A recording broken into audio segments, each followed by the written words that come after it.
It was a real story that happened to me. I was in high school at the time. There was a new guy in our class.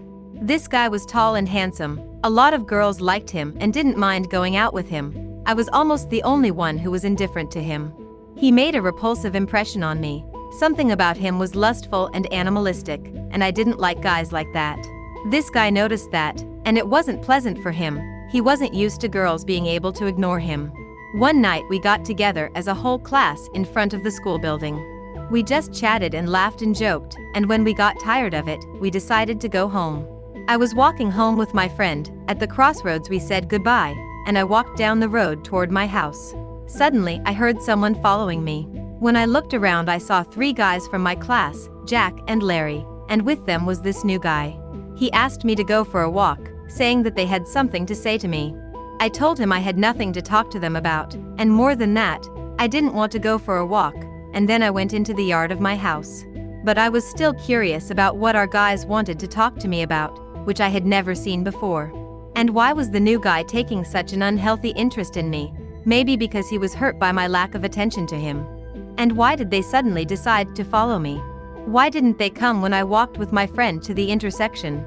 I listened to the conversation, but it was about another girl in my class, Kate, and they were saying unpleasant things about her, some ridiculous fantasies about her. I was friends with Kate, and I didn't like the way my classmates were discussing her.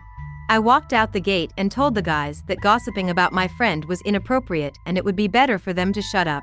The guys left. The next day I told all this to Kate. She was not a shy girl, so she went and immediately complained to our class teacher. She called an assembly and started reprimanding the boys. They were standing there looking down, mumbling and making excuses. And then suddenly I heard the phrase, "It is good that she did not hear us talking about her, otherwise we would have ended up in prison." I only understood that the guys meant me, but I didn't understand what prison had to do with it, but I remembered the phrase. I liked a boy named Nick, who was 1 year older than me and went to our school. He and I had a clean, friendly relationship. This guy always protected me from all the problems. And then he literally stormed into our class with his friends and had a showdown with the people who had called me out yesterday. Nick warned them not to come anywhere near me. I didn't know what was so serious that Nick was so furious. I assumed it was just jealousy, so I didn't ask. But Nick probably knew more than I did. A few years went by. I graduated from university and was already working in another city. One day I came to my hometown to visit my parents. One night I happened to meet my classmate Andrew in a bar. We chatted, and in between he told me something. Remember that day when our classmates and that new guy met you after school? Well, they were going to rape you. The new guy encouraged us to do it. Me and the other guy refused. We were afraid, but the other 2 agreed. Apparently our cowardice saved us, because someone is taking revenge for you, something higher, beyond reason.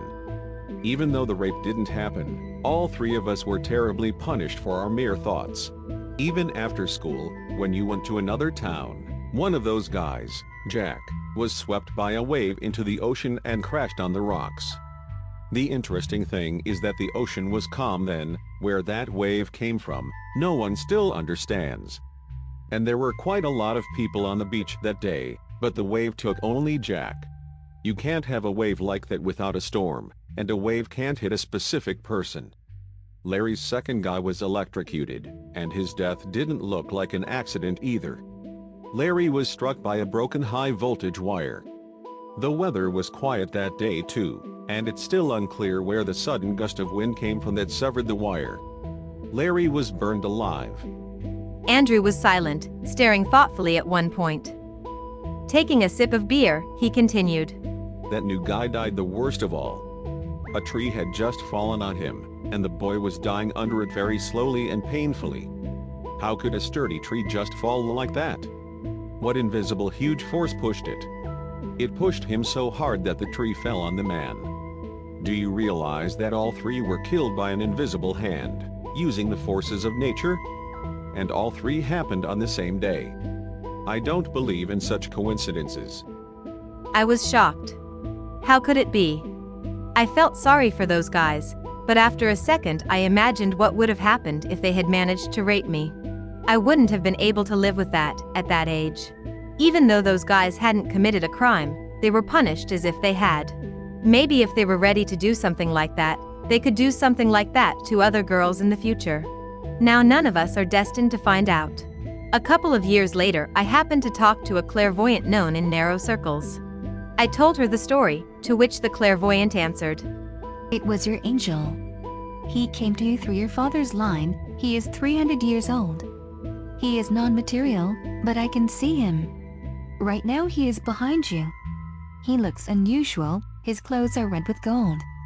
I see that he is mixed with several faiths, Muslim, Catholic, and Orthodox. He guards your head, his hands clasped over your head. Have you ever had a headache? I'm sure I haven't. By the way, when we humans don't believe in angels, they take it very painfully. I have noticed it myself. Very often those who offended get their own way. I realized that not only our actions but also our thoughts should be clean. We are responsible for everything. If you haven't even done anything wrong, but just dream about it, you will have to answer for it. They hear our words, our thoughts, our feelings. And they also see us.